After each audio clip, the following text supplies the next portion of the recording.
What's going on, guys? It's Nick here, back with another video. Today we'll be going over my favorite picks to make this season. We've done breakouts, sleepers, values, high upside targets at different portions of the draft.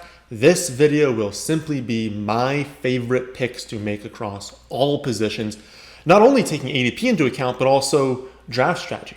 Where are you typically at that range of the draft as far as your build? What is the opportunity cost of taking these players? So taking all that into account, who are my favorite picks to make right now? This video will have an emphasis on Underdog, which we of course always recommend using not only to practice for your redraft leagues, but because it's just really fun to do drafts over there. But also remember that, if I love a player, I probably love them everywhere. Unless there's a huge discrepancy in their ADP, if I'm in love with a player, it means I want them everywhere. And especially, ADPs are so sharp on Underdog.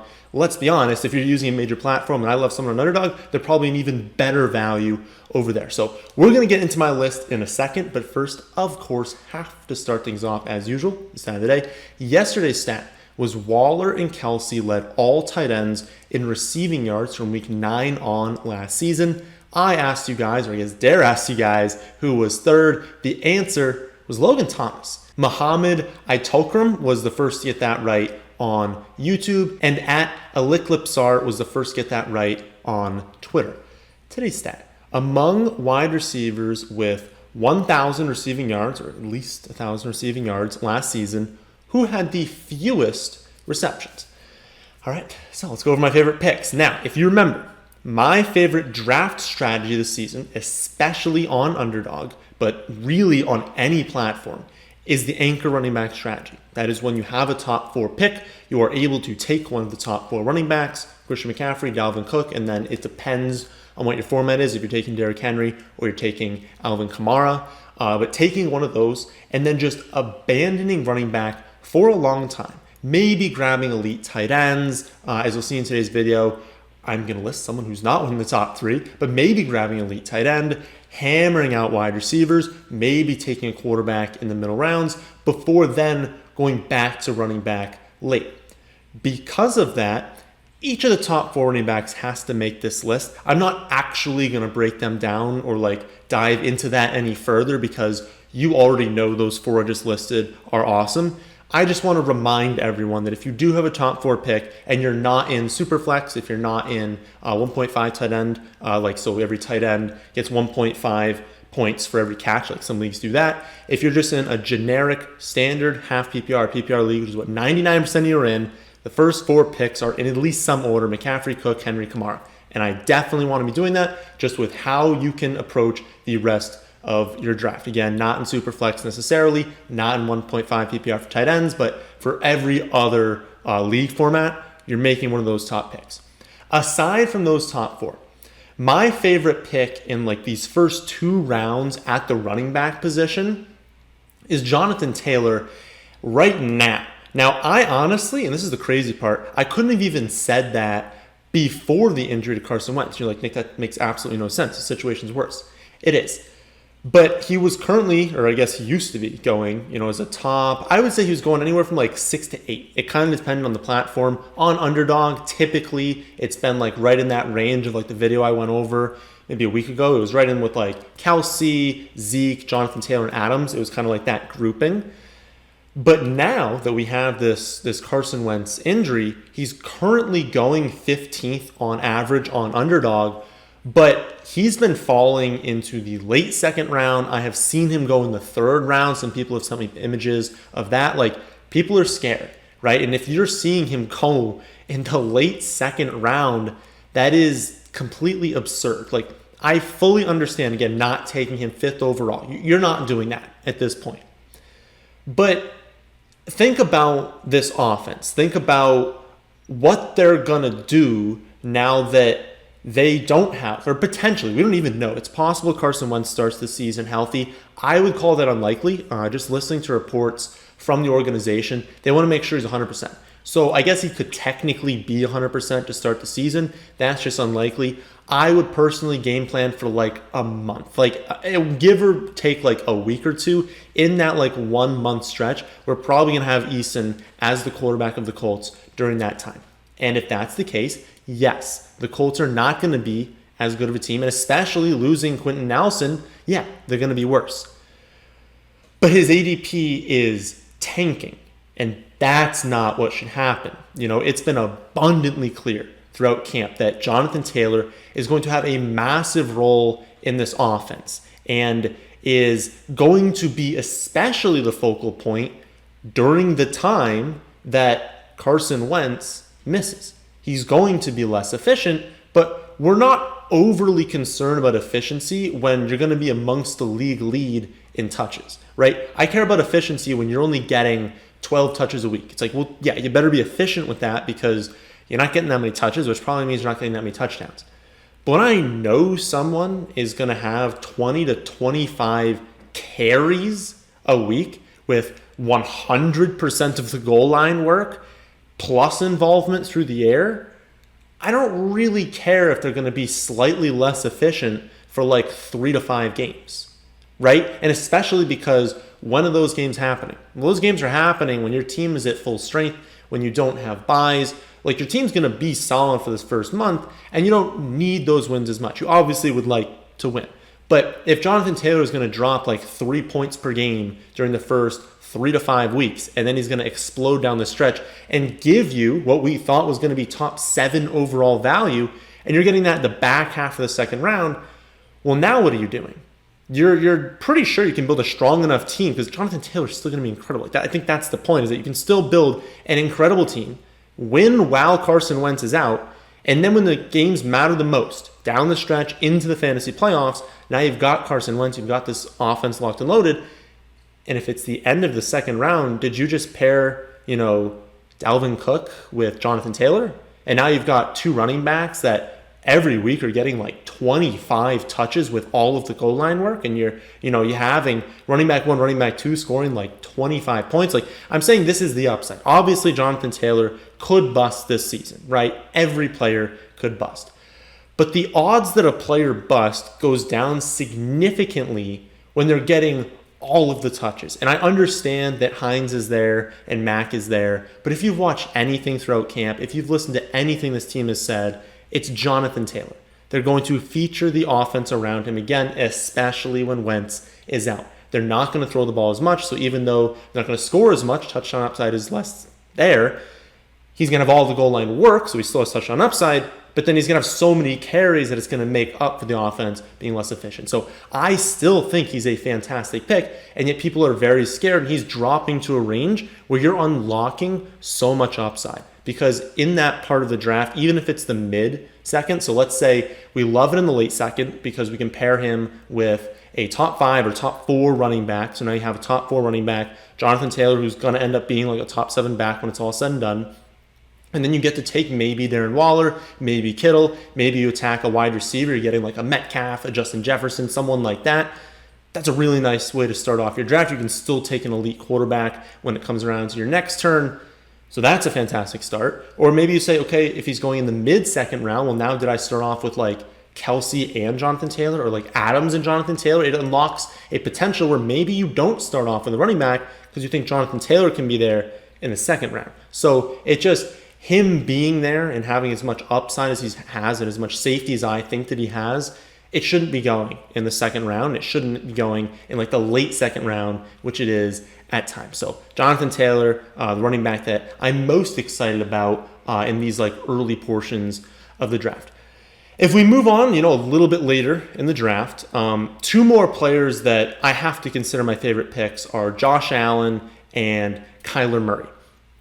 I've decided to group these 2 together because not only do I have them ranked, back-to-back picks, late third round, like they're literally right next to each other in the rankings, so it's kind of hard to like differentiate. Of course, you guys know I did the video. I do have Josh Allen ranked 1 spot ahead of Kyler, but they're both fantastic. I would be very, very pleased with either of them on my roster. But I grouped them together because their combination of a league-winning ceiling grouped together with a floor that is basically gonna pay off their ADP no matter what is something that you cannot say about pretty much every player. With all of these different players, like sometimes players go a little bit late because they're going to pay off their ADP, but they're just not going to be a wide receiver 1, quarterback 1, running back 1, right? Like we know their ceiling is capped. Or maybe they go kind of early, but like they can only go so early because we know the upside's there, but they could literally be on the waiver wire, in week 3. But with Allen and Kyler, for a fact, like the math checks out to where it's like basically a 0% chance that they don't pay off their ADP. They are 100% going to pay off their ADP. And then you look at the upside and it's league winning. They could be the single reason that you win the championship. Not many players you can just like say that about, unless they get hurt, they're going to pay off their ADP. This video is specific for Underdog where they're both, early to mid like 5th round picks, but they're in the range or even a little bit later on like every platform. So I understand that like I say, on Underdog, they're mid 5th round picks. Like they're in that range. They're going to be on whatever site that you're drafting on, like late 4th to I've seen the 6th round, but late 4th into like the 6th round. That general range is where they're going. And it also means that like under different builds, you can kind of get them. But not only are these two guys on just elite offenses, expected to finish like top 10 in points per game. And not only, do these teams have an elite cast of skill players to throw to, like they're not throwing a scrub. These are really, really good skill players, but they're part of offenses that are going to feature game plans through their quarterback, meaning they have 40-point ceilings and virtually no game script will result in a busted week. And that's very important to think about. If you're spending a very, very high pick on quarterback, you can't have like a week show up where they score 9, right? Like that can just crater your roster because you are using them as like a cornerstone to your team. You need them to consistently produce and to have incredible ceilings where you're saying, I'm not streaming quarterback. You're my guy every single week. So even when you're playing a tough opponent, I'm playing you. You can't have that floor. And think about it, like with almost every quarterback, there are plenty of game scripts that would cause them to bust. Either like they do play an elite defense and maybe they're not that great of a quarterback, they're not great through the air, and like teams just go a different direction trying not to throw in their defense. But like what is the game script where you're going to have Kyler Murray and Josh Allen bust? Think about Brady, Tannehill, Wilson, like these guys are awesome in fantasy, but there are definitely going to be weeks where those 3 specific quarterbacks who we love are going to bust. Like, let's just be honest. But that is not the case for Allen and Kyler. These are not teams that are going to like run the ball, a ton in the second half. And they're just not going to be teams that they don't have dominant running backs. So like when you think about them getting up early, which will be caused by these 2 quarterbacks. So Josh Allen and Kyler Murray will be the reason they get up early. So even if they kind of ease up a little bit, they were the reason they got up. But even when they do get up, they don't have a Derrick Henry. They don't have running backs that they're like, oh, okay, whole second half, let's just feature these running backs. So they're still going to be involved in the passing game. They're still going to be getting designed looks in the running game. And I mean, both these guys are like effectively their team's goal line back. So the odds that there's even a single game this season where the running backs of these respective teams, Buffalo and Arizona, do you really think there's going to be a game where the running backs start off with like 4 rushing touchdowns and Kyler and Josh Allen don't have any touchdowns and then they like stop throwing the ball in the second half? That's not going to happen, right? That's probably not going to happen a single time this season. These 2 are going to contribute with rushing yards, rushing touchdowns, along with the elite work through the air. And Allen, of course, is going to have like more work through the air, but Kyler's going to make up for it with more work on the ground. And I think that the biggest point here is that we had this movement over the past 5 years, something like that, where people started to realize like quarterback's going too early, right? Because everyone understood that like you could just stream quarterback and be totally fine. You could get very, very close to top like 5 or 6 production. But then people started to get into that rhythm and they're like, okay, we're always going to be doing this, and not realizing that every single year is different and we need to adapt to the people who are currently in the league. Sure, 5 years ago, we didn't have Josh Allen. You didn't have Kyler Murray. You didn't have Lamar Jackson. You didn't have some of these mobile quarterbacks.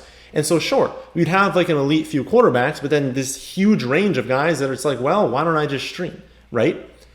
But now we do have these quarterbacks. And we've got 2 quarterbacks here that just finished 7th and 8th in wins above replacement. So when you're just ranking players as how valuable were you last season, these guys were 7th and 8th. Which theoretically means if you were to like draft last season over, they should have been 1st round picks. And now you can get them in the late 4th to 5th and even sometimes the 6th round. And that's absurd, right? Like I said, their floor is that they pay off their ADP, but their ceiling is what we saw last season, where they provide you with enough wins above replacement to where they're literally worth first round selections. I'm not saying you should ever take a quarterback in the first round, but that's the value you're getting. And so when you also think about like, how do you build a championship roster? How would you do it? You're going to need a quarterback. You're going to need an elite tight end. You're going to need elite at every position. But how difficult is it to trade for like a top 3 quarterback during the season? And do you really think, even if like your 5th round pick works out, do you really think you're going to be able to move your 5th round pick for Josh Allen when he's going off? No. You're going to need to send your like 4th, 5th, and 6th round picks, and then maybe they'll start to consider it, right? Quarterbacks are so difficult to trade for, so it's difficult to, if you start with a late quarterback and they don't work out, sure, you can stream, but you're not going to get the production of these like top 5 quarterbacks, and so you should probably be targeting them in the draft and then figure everything else out after that. And given that, again, they're 5th round picks, you've got 4 rounds before that to start figuring out running back, wide receiver, tight end. So I think they are exceptional picks, and I don't understand how anyone could like look at them in the 5th round and think that makes sense. Like they should legitimately going so much earlier than they are, and we need to be taking full advantage of that. Moving a little bit later in the draft, it's only barely later, but another player that I love this season at wide receiver now is Brandon Aiyuk. Aiyuk is the 23rd wide receiver off the board in Underdog. He's my wide receiver 21, so that's not some like insane value or anything, but I think this is a really good person to bring up because it's like, you don't need to be some massive steal for me to love you, right? Like if he was the wide receiver 23 and he was my wide receiver 10, yeah, he should probably be making this video. But also that means I'm probably being a little bit unrealistic with my expectations if my wide receiver 10 is everyone else's on average wide receiver 23, right? You should probably do a double take there and be like, what is he on? Like, why is that his take, right? You can have someone ranked pretty much where they're going, but be like, I love them. I still want to draft them exactly where they're going. I just happen to have Aiyuk slightly ahead of where he's going, so you're still going to end up with a ton of him if you use our draft package. But Aiyuk, he's at that point in the draft when I'm almost always attacking wide receiver. The only real choice is what we just went over, Josh Allen, Kyler Murray. It's basically like, am I grabbing one of those two or am I taking Brandon Aiyuk? And really, it's a win-win. Either I get some wide receiver that I'm in love with or 2 quarterbacks. I guess you can only take one of them. One of the quarterbacks I'm in love with. And honestly, you could easily end up with both of them. You get both Aiyuk and one of the top quarterbacks, especially, here's the unfair part, if you have a top 4 pick. Because you think you have a top 4 pick, you have an early 1st, late 2nd, early 3rd, late 4th, early 5th, which means you're in position to, in the late 4th and early 5th, take Aiyuk, take a quarterback. A little bit unfair when you've also got a Christian McCaffrey, a Dalvin Cook. You're pairing them with, a 2nd and a 3rd round. Maybe you go with a wide receiver and a tight end, and now you've also got, Josh Allen. You've got Brandon Aiyuk. Like, your team's loaded. Again, you want a top 4 pick this season. But realistically, there's a lot of different builds where you could end up with Aiyuk, which is also why I like him. You could take a wide receiver early, kind of switch to some other positions and go back to wide receiver again. You could be drafting a ton of running backs early, take a quarterback, take Aiyuk even as your wide receiver 1. I think there's basically every single build comes down to, well, in the 5th round, it's going to be quarterback or Aiyuk. That's basically what it's at for me. And a reason, for my love for him is basically like, kind of what I talked about the quarterbacks, he's got such a stable floor. I know he's going to produce value at his floor, because he's the best wide receiver in this roster. I don't want to hear people say Deebo Samuel's better. That's just not the case. Brandon Aiyuk is better. But people assume that the ceiling is low because he's on the 49ers. They're a run-first offense. And just from a fantasy perspective, like, look at last season. That just simply was not true. He was really, really good in fantasy. And then you look from, like, a skill level. You look at Matt Harmon's reception perception, 88th percentile success rate versus man coverage, 86th percentile success rate versus the press. He had an above average success rate in every single route run, at least the routes that he ran more than 5% of the time. Like, he was an elite wide receiver as a rookie. We've already heard the reports where he's much more confident this season, much more comfortable, has a much better understanding of the NFL, of how to get open. Like, he's an elite wide receiver. He's probably going to be a late second or early third round pick next season. And I don't see the argument to where, the 49ers are run first.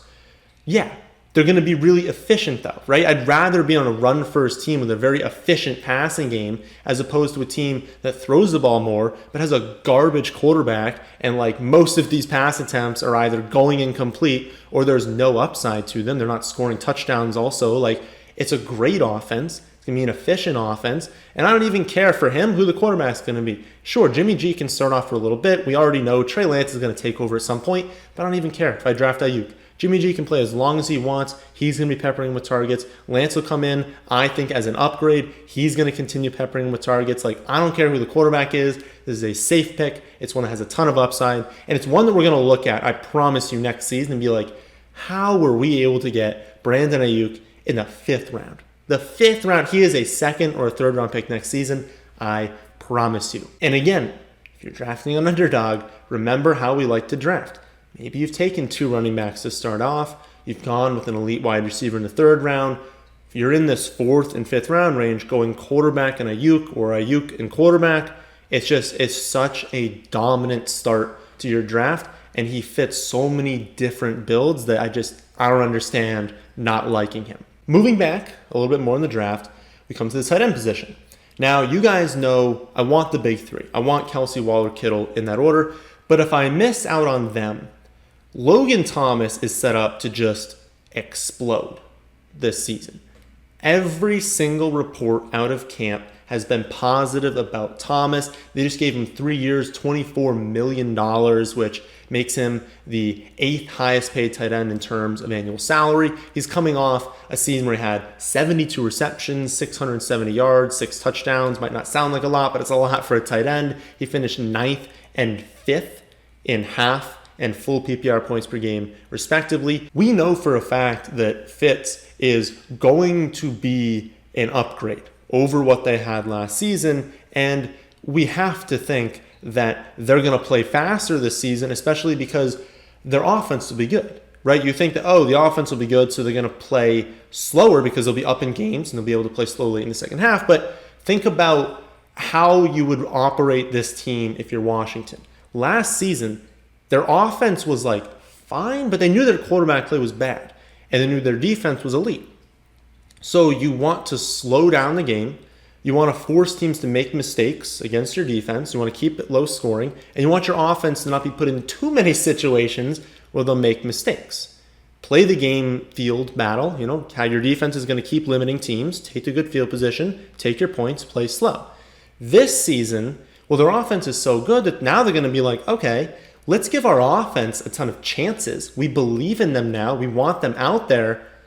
Have teams try to catch up, to play fast, to throw the ball a lot against our defense and see what happens, right? Now they're going to be creating turnovers. They're going to have good field position, but then they're also going to have a really good offense. That's a lot of points. It's going to lead to a lot more turnovers because teams are going to have to play from behind. They're going to have to drop back. That leads to more sack fumbles. It leads to more potentials for interceptions. Like, it is going to be fun watching the football team play this season.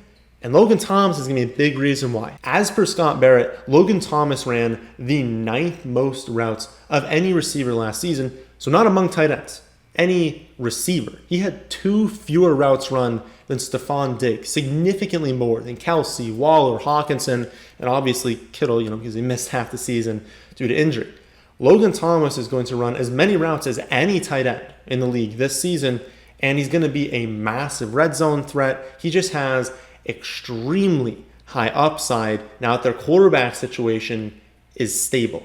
I probably have not been vocal enough about Thomas as just an incredible option this season because I've been so focused on this big 3 at tight end because they do provide such a weekly edge, but not all of you can get them, right? Like, it's not always possible to get one of Kelce, Waller, and Kittle. And so if you do miss out on them or you just don't want to spend that high of a pick on them, I love Thomas because he's not going in that 4th through 6th round range where we're attacking wide receiver, we're attacking these quarterbacks. I don't want to spend those picks on like Hawkinson and Mark Andrews. Like, I want to spend those picks on these great options we have to those other positions. So the opportunity cost at taking, Hawkinson, Pitts, Andrews, it's really, really high. But Thomas is going anywhere from like the 8th to the 10th round, depending on the site. Like, there's much, much less opportunity cost at that pick. And specifically on Underdog, I've said a million times what I believe the optimal strategy is. Running back early, hammer out these wide receivers in the middle rounds, maybe mixing in quarterback. So when you get to the range that Logan Thomas goes in, you're looking really, really good at the other three positions, and then you get an insanely high upside pick at tight end. Plus, you can stack them so easily with Fitz because they both go so late. So Thomas is a fantastic pick this season, and although he is rising in ADP recently because people are starting to realize that, he's still not going nearly high enough. Now, I only gave you guys an in-depth breakdown on like a handful of players in today's video. You can, of course, always see my up-to-date take on everyone's exact value by just looking at our website, thefantasyfootballadvice.com. But I want to leave you with all of the players that I did consider for this video, meaning that these are also players that I love. They just happen to miss the cut because I do think everyone I talked about in this video is players that I want very, very aggressively. Jonathan Taylor, Josh Allen, Kyler Murray, Brandon Aiyuk, Logan Thomas. I love all of those picks. But if we're looking at the players who just missed the cut, and again, you can see my take on every player on the website, but looking at the players who just missed the cut, at running back, Antonio Gibson, Drell Henderson, A.J. Dillon, Phillip Lindsay. Wide receivers I consider Calvin Ridley, CeeDee Lamb, Jerry Jeudy, Devonta Smith, and Marvin Jones. The quarterbacks I considered going over Dak, Aaron Rodgers, Trey Lance, Stafford, Tannehill, and then Justin Fields was like in consideration, but it's really like he was just going so late that it was like, I don't know. He was going so late I didn't really want to include him in the video, but I think he's a great sleeper. And then tight end, of course, the big three, but I didn't really want to break them down again because I've done it so many times. Then Tyler Higbee, Irv Smith, but I've been like kind of backing off him a little bit. I still love him, but I've been backing off a little bit, so that's why I didn't include him in the video. And then Zach Ertz, but I thought Zach Ertz was going a little bit too late for this one. So I think I've given you guys a lot of great information in this video, a lot of players that I like, but even mentioning, over 20 players, it still only covers, less than 15% of all draftable players, right? So if you want my take on every single player to go along with my favorite sleepers, my top busts, and everything in between, you can always find that at our website, thefantasyfootballadvice.com. And if you're as excited about Underdog as I am and you want to try it out, then just sign up using promo code FFA. You're going to get a $25 deposit bonus, which you could realistically use for up to 8 free drafts. Really not sure why you wouldn't want to do that because Underdog is just so much fun. And honestly, we're going to have so much in-season content for Underdog that I highly recommend that all of you sign up for that. But that, my friends, is the end of this one. Hope you all enjoy. If you did, then how about hitting a like button? And how about subscribing to the channel if you're new here? Thanks for watching.